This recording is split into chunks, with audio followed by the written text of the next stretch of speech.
Hey everyone, in this video, I'm going to show you how to become a business loan broker. And basically, you just need to solve two things. In the previous video, I mentioned access to clients and access to capital. Now we're going to get more specialized.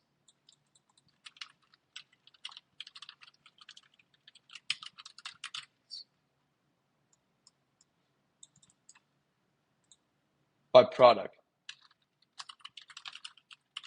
Now, as many of you are aware, if you're not, that's okay, there are going to be multiple different types of debt financing. And debt financing is business loans. You have MCA providers, you have equipment financing providers, and you have factoring providers, and you have lines of credit providers, and you have all of those. When you're getting started early on, you will be well advised to start with one product and get really good at that product. This doesn't take a long time. You can get really good in one product in a singular month. You can get really good about product in a single month, learn all about that, and then move on to the next product and expand your breadth of products.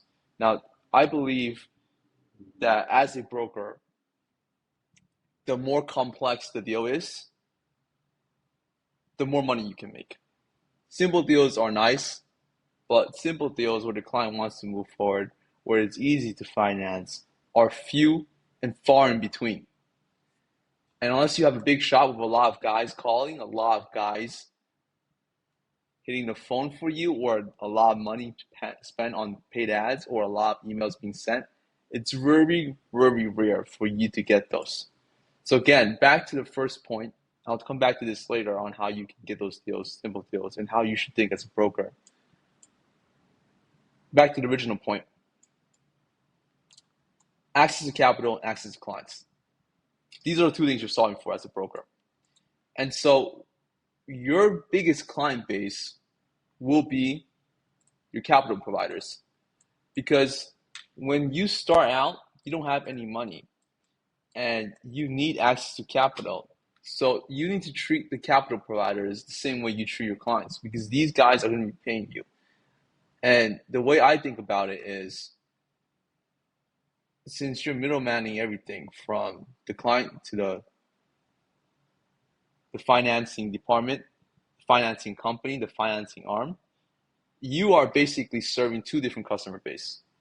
Banks, the lenders, the private lenders,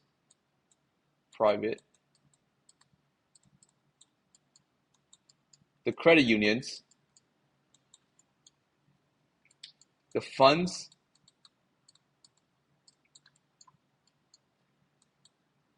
and the high net worth individuals, if you are doing a syndication type play, which we do often. So that's customer base number one. This is primo. I value this more than I value my normal clients, because I know there are more businesses than capital providers. So that doesn't mean I treat them worse or better. It just means that in my mind, I need to pay much more attention to this instead of this.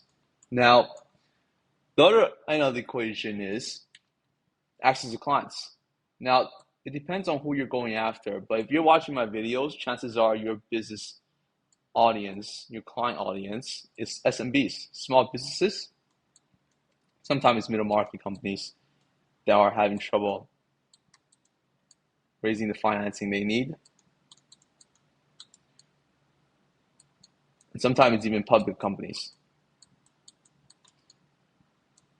But I've never dealt with upper market company like NVIDIA, or extremely large company like McDonald's, or that's a franchise, or Home Depot. They just don't need your services. Those guys at the highest level typically have access to Apollo, Ares. They know everyone. They have business development reps speaking to every single creditor and financier in the US.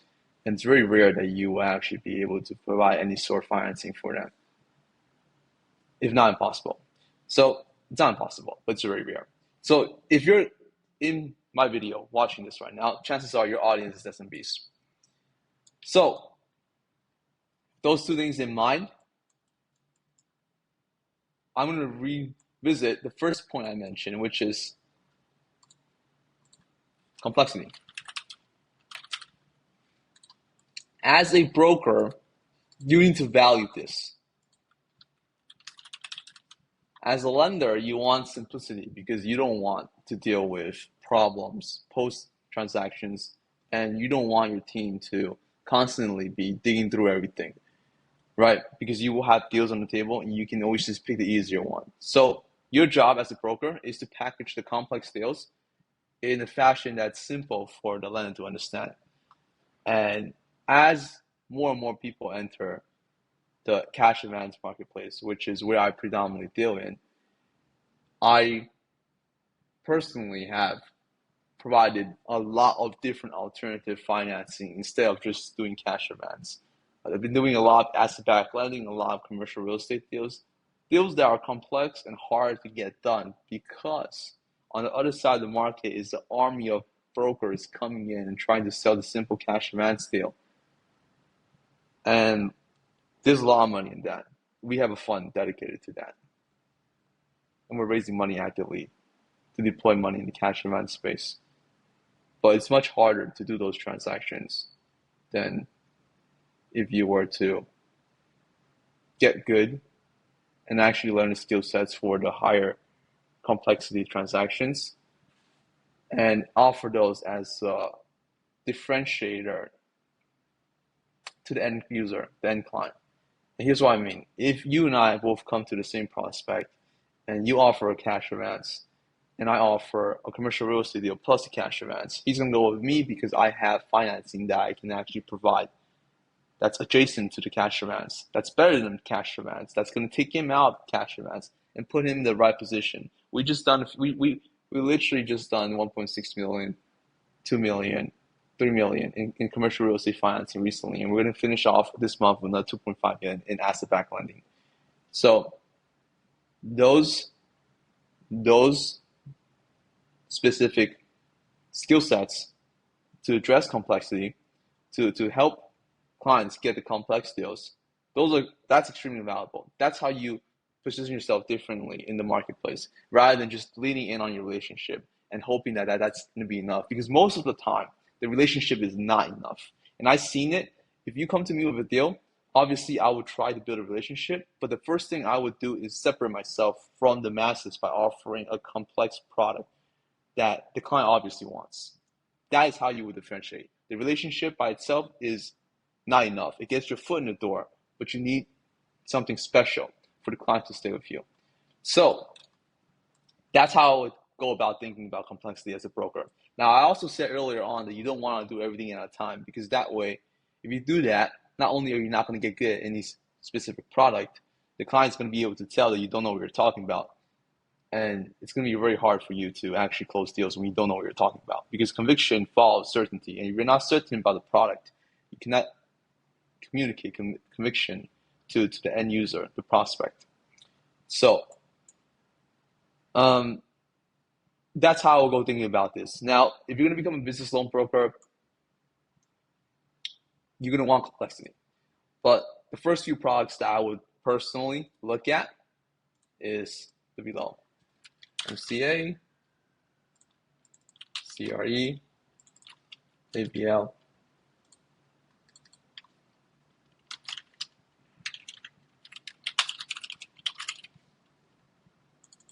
Now, I say these 4 products because these are the easiest to get done. There's a large marketplace for all of these products, and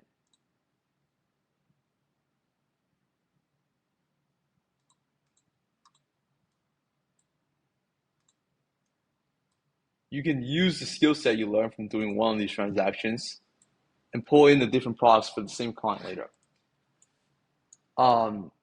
You always want to, obviously this is very common sense. You always want to have a product that the client actually wants and can somewhat differentiate you from the market. For example, in the cash advance market, where I know the market very well, I know the lead list, where everyone's getting it from, and how to go after that market, which is what I'm going to be talking about next, how to source specific leads in a specific market. In that market, the 0% credit card skills. I can hit up all the lead lists that all the other cash advance brokers are calling and tell them I can offer you guys 0% credit. And they're going to say, wow, fantastic. You're gonna offer me 0% money when I'm paying 50% over 6 months, to 8 months, 12 months, 30% over 12 months, and you're gonna offer me 0% of just a one-time 15% fee, 10% fee, and they're gonna say that's fantastic. And that is how I would position myself.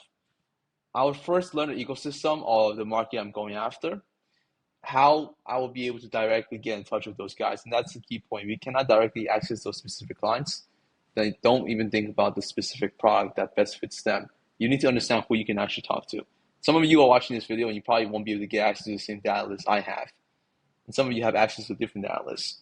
You need to find a product that your client, that your audience will likely resonate with and stay there.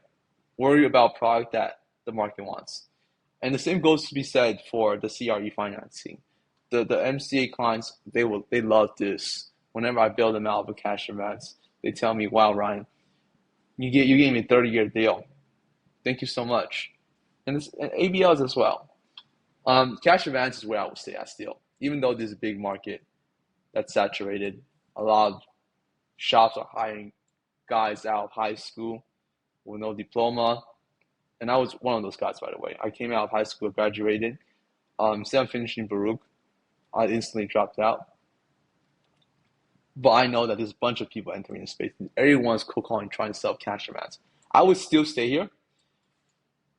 And the reason why is because this is the easiest deal to get done. Light documents, funds in 24 hours. But if you don't have resilience, you can't get yelled at on the phone, and you're not willing to make the calls, the hundreds of calls necessary to learn, you're not able to stay focused despite getting those no's, then I will not start here. The easiest product to sell 0% credit cards. It's just more complex to fulfill.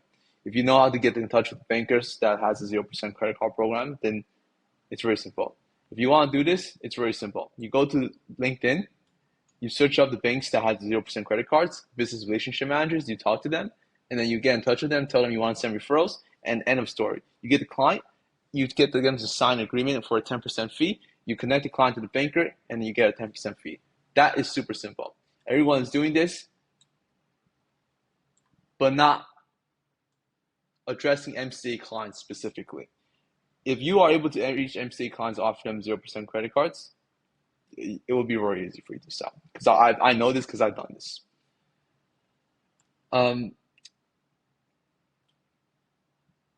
Next thing that we should touch on.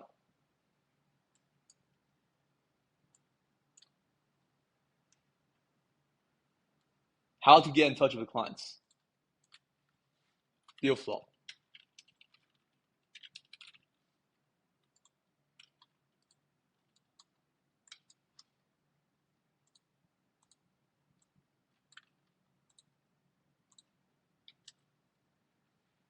Deal flow.